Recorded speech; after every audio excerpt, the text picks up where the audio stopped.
no sermon today. Hold your applause to the end. There will be no sermon today. I will not begin with a prayer. What you are about to see and hear is fiction.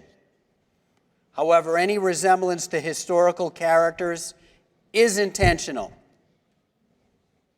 The circumstances have been changed to allow us, as C.S. Lewis said, to get past watchful dragons.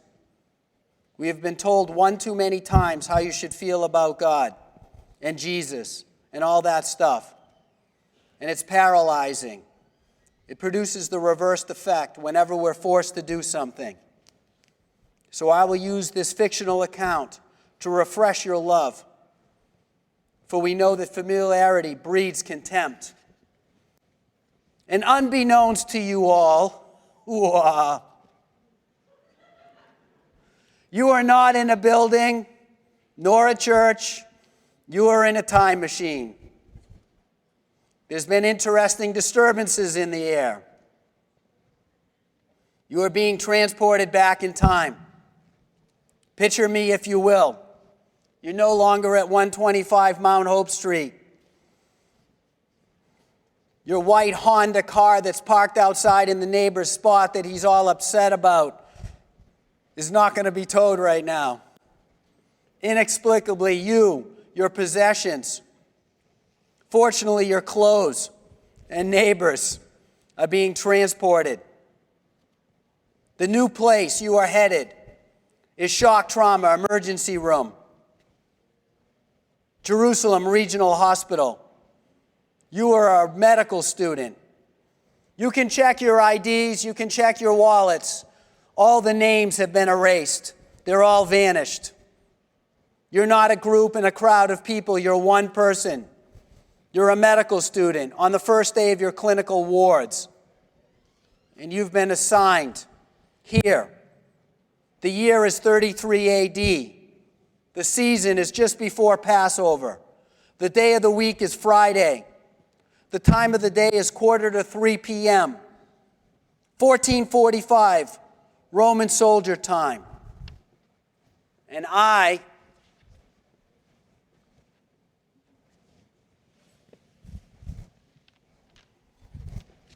am Dr. Jonah. And I will be your intern today. Now let me tell you a little bit about myself in case you haven't already heard of me. Of course, I was at the top of my class at Jerusalem Medical Center, AOA. Probably you heard of some of my accolades. I certainly make sure everybody hears about them when they meet me. First thing I want to do, if it's your first day here in medical school on a clinical ward, is ask you, what are you doing here? Why are you here? You had every chance in the world to go into so many different other types of careers. You had every chance in the world to do something with no blood and guts, and you are here? Now, granted, my mother, she gave me two choices, doctor or lawyer. I made the wrong decision. Now I'm burdened down with student debt. I have no choice but to be here. I've learned about all sorts of iterations of the Krebs cycle, all sorts of minutia, and none of this is applicable to what happens to me every single day when I'm in here. You are to call me Dr. Jonah, no nicknames. I demand respect, though I am the newest intern here. Medical school was brutal enough. Now I've got this clinical rotation that just won't quit. Here I am working a few hours till the Sabbath. I'm still here, and Passover to boot. I've got to schlep all the way to Jerusalem to see my fam after this shift is over. We've got this goy that's supposed to show up here so we don't work on the Sabbath. Haven't they heard of the 80-hour rule and no Sabbath working? These people are useless vermin, and all we've got is to try to get them to work one lousy day of the week. And they're one of two things, late or not present. So I'm stuck here. I can't abandon my post. Let me tell you what it's like to be the newest intern. First of all, why am I here? I'm here because I matched here. I matched here. Yes, I applied to work at the VA hospital in Philippi with all those cool military vets. Didn't get in. Applied to Corinth. Wanted to have the great nightlife there. Did not match there. They busted me, told me you couldn't be there. I am in the most godforsaken place this side of Rome. Of course, my mother is happy because I'm only a half-hour journey from her house.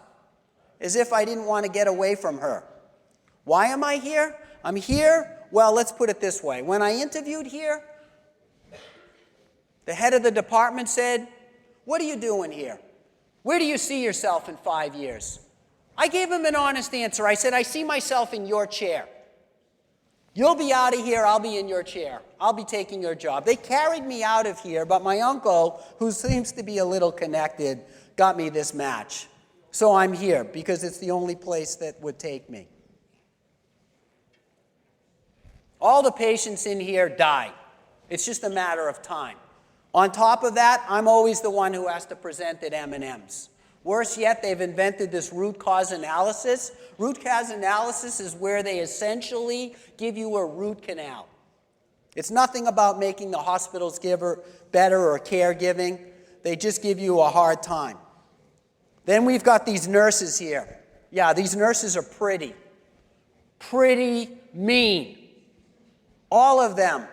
These nurses in the ER, they should have been truck drivers. You know what I'm talking about. The mouths on them. I wish I had a bar of soap. Talking to these nurses, trying to deal with them. And I can't stand the names they call me. They call me newbie. And you know, newbie rhymes with 1,500 words. Newbie, get the P. Newbie, do this. Oh, you erudite, neophyte. You think you're so bright, you're only smart in hindsight? What the heck does that mean? I mean, they think they're Chaucer or something like that. He hasn't even been born yet. And here they are, all these terms and calling me all these things. And then, of course, I work with the most lazy bunch of attendings you could imagine. They are so lazy. They're going to invent a specialty called anesthesia that is going to be for these people. I'm telling you, they do nothing but put themselves to sleep. They scut me out. They make me do all sorts of useless errands, not harvesting my great brain that I was God-given. I'll give him credit for that. Everything else was my hard work. Scut. Fortunately for me, today is your first day, and so you're going to do some of that stuff. But I want you to know it's a real important job, and now I'm giving it to you. All right. Enough of the intro. Why are we here? We've already got our first patient. A messenger just rode ahead. We just got 2 new ambulo horses that are out on the field, and they've told us that in is coming our first patient. It's a perfect teaching case. Essentially, it's a penniless criminal from Golgotha. If you don't know where that is, that's the worst neck of the woods around here. That's where they execute the criminals. As far as I'm concerned, they all deserve it, so don't feel bad for them. Apparently, for some reason, this particular criminal is still alive. I'll get into it. Our field information that we got from the messenger is from his sobbing mother and this teenage kid named John. Who the heck would name their kid John? What a ridiculous name. Who names their kid after a bathroom? Anyways, there was a small earthquake. When the earthquake happened, these Roman executioner guys took off shouting, "Great Zeus" and Shazam and all sorts of blasphemous stuff and took off. They ran away. They were gone. And there was John and the mother there and a couple other observers and friends. There was also this big dude from Africa, Simeon, who helped, I guess, the prisoner executioner guy carry the cross. He picked up one of the executioner's hammers and unnailed our patient from the cross. A Samaritan happened to be passing by. He offered up his horse. He helped with Simeon to get him on the horse. I can't tell my mother I touched somebody that touched the Samaritan. Get this, the Samaritan said that he would pay the fare and pay the whole hospital bill for this guy. Note to self, run up the hospital bill on this guy. Note to self, if Simeon needs a job, see if he wants to do some security around this hellhole. Anyways, back to this kid, John. He did give some useful information, although he blabbers. You know how most teenagers say like? He says love. Love, love, love, all the time. Every sentence is love. Rabbi is love. He's calling the prisoner, the execution guy, Rabbi. Take that with a grain of salt. Rabbi is love. Love you, thank you, love. Every other word is love with this guy. I don't know what the problem is. I asked him what his relationship is. Of course, he said, I'm the disciple that he loves. Anyways, I've never met a teenager like him. He did give us a little bit of facts. This particular patient's name is Yeshua. He's a 33-year-old carpenter. Most of his life, the last 3 years, he spent apparently rabbi, religious nut. Speaking of religious nuts, oh my gosh, have you seen the ER here? There's like a half dozen people that all say they see dead people walking around out there. The psych ward is full. Nobody will take transfers. They're all in the hallways screaming and yelling. I'm telling you, I saw them. There was a sign above the cross that said, King of the Jews. Apparently, he's got some sort of crown of thorns. What is this? I mean, get the landscaper in here. How are we going to deal with this? Oh, boy, I'm telling you. This is my last case before I'm out of here. I'm leaving whether this goy shows up or not. Last bit of information is that this guy was alive and talking. He apparently said, my God, why have you forsaken me? That's Psalm 22. That much I know from my Hebrew school. Looks like he knows some scripture. He also told the guy next to him, surely you'll be with me in paradise. Apparently, he didn't know he's coming here because nobody's ever called this place paradise. By the way, get the rapid transfusion, get set up. We got a trauma coming in. What are you doing there? Get off your blessed assurance here.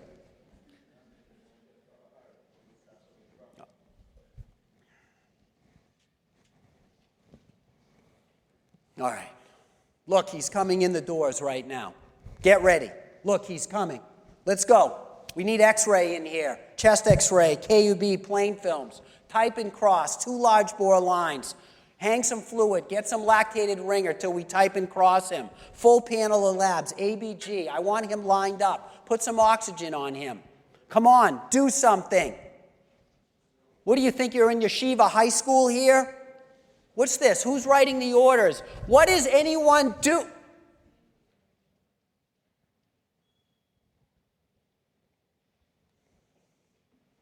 He's here. Behold the patient. This is the man. I've never seen anyone like this.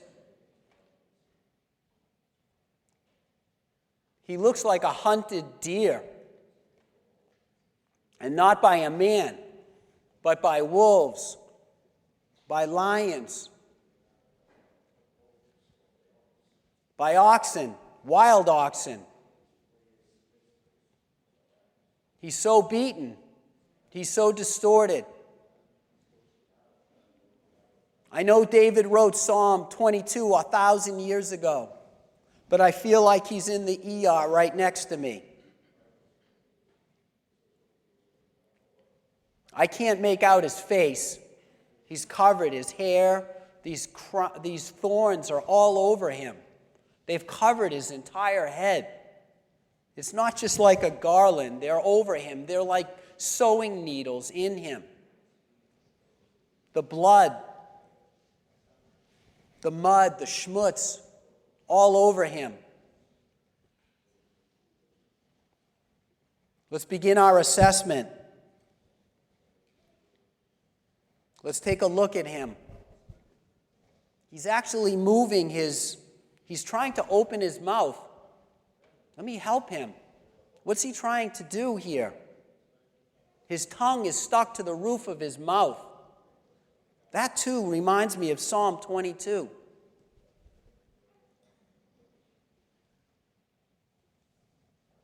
He just said, I thirst. Somebody get him a swab. Put it in his mouth. Help him with that. He's covered in blood. He looks like the scarlet worm that goes up to the oak tree and dies for its offspring and sheds the scarlet crimson color all over them. He's bleeding from his hands and his feet terribly. Psalm 22 says he was pierced for our transgressions.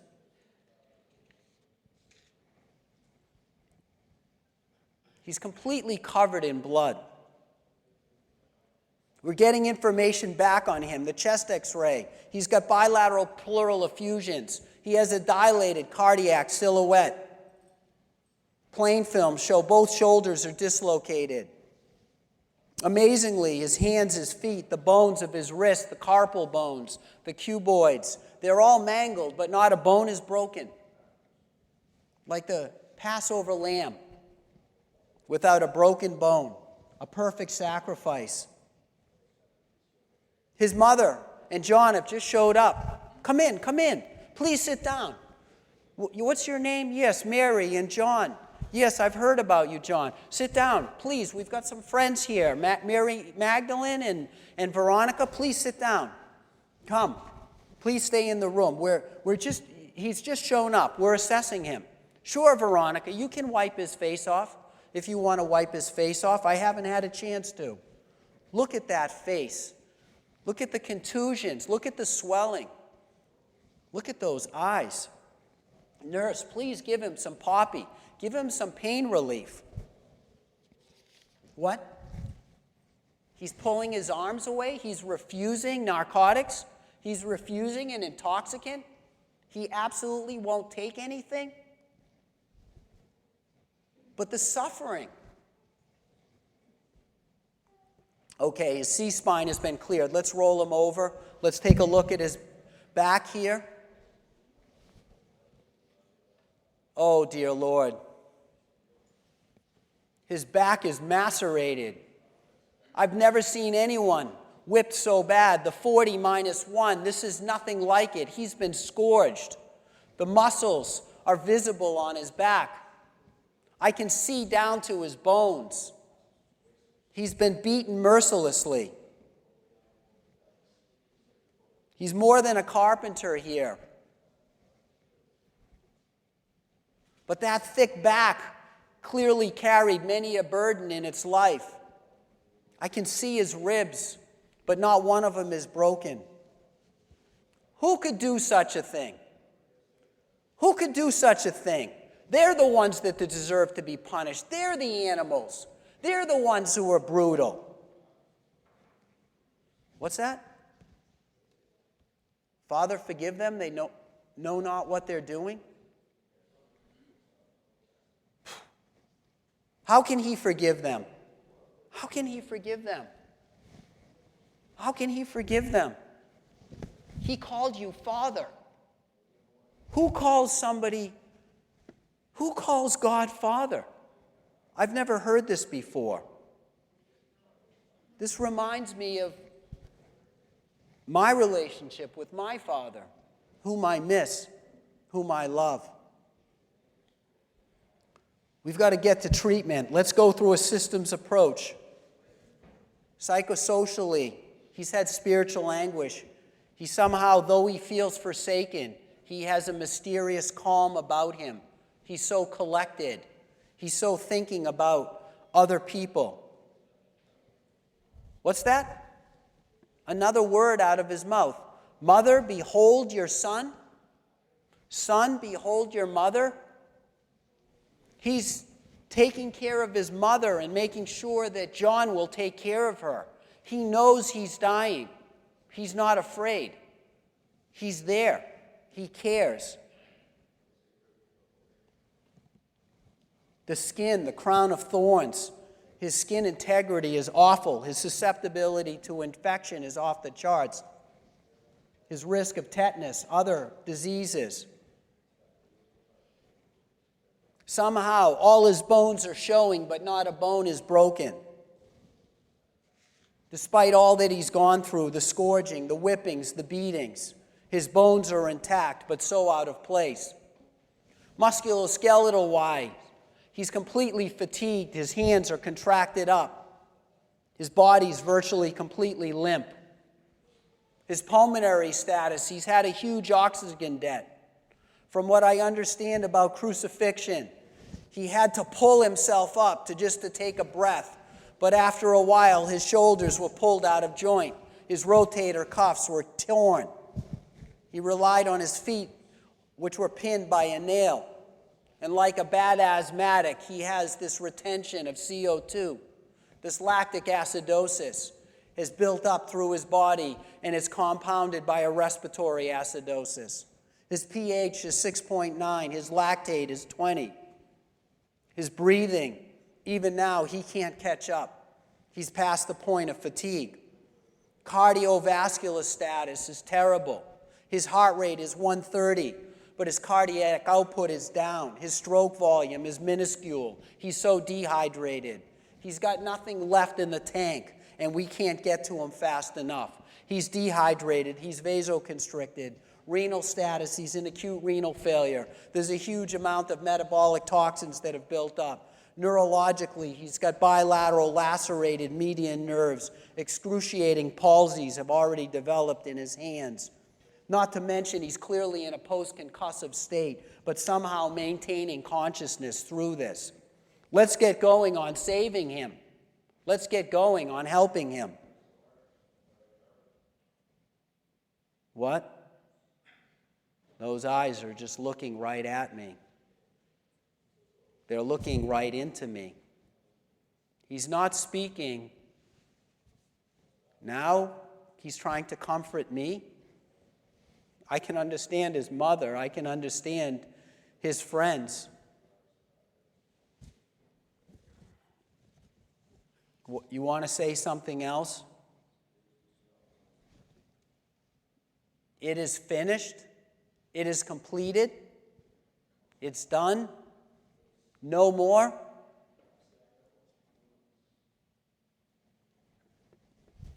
Father, into your hands I commit my spirit. A man can only take so much. He's gone. He passed. Pronounced dead at 3:00 p.m. Cause of death, asphyxiation. Multiple system organ failure, multi-trauma associated with crucifixion, torture, and deprivation.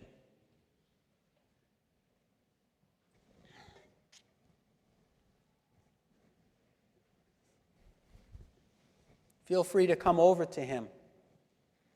Be with him. What is he doing here? Roman soldiers are not allowed in here. Herod said so. Get that spear away from him. What do you do? He's already dead. Why did you stick that in his side? Blood and water all over. He must have had a pericardial effusion with the blood, the trauma to his heart. Get out of here. What kind of coup de grace is that? Just may he rest in peace. Another soldier, listen, stop. What? You're here to worship him? You think he's the Son of God? You want to worship our God?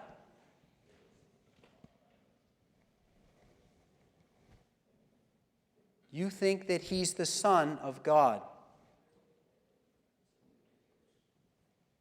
He did call God his Father. Psalm 22 said that all nations will worship him. This Italian man here is the first to worship, but won't be the last. Many nations will come.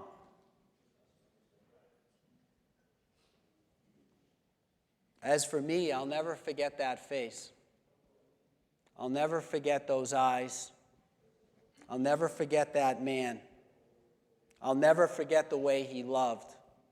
The way a man lives is the way a man dies. He died so purely. He must have lived so purely. Look at the holes in his hand. They can hold a mountain of sin in them. Even mine. For he was pierced for our transgressions. He was crushed for our iniquities. The punishment that brought us peace was upon him, and by his wounds we are healed. I too worship this man. A man can only take so much. Come, let's put this shroud on him. The end.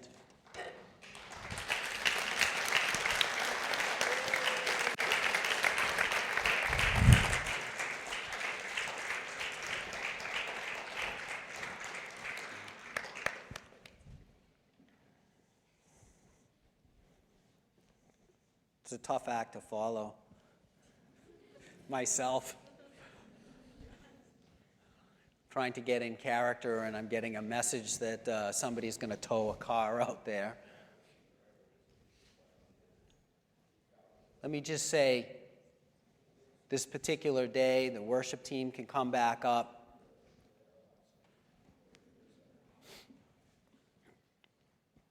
Sometimes hearing something a little differently allows us to understand things a little better.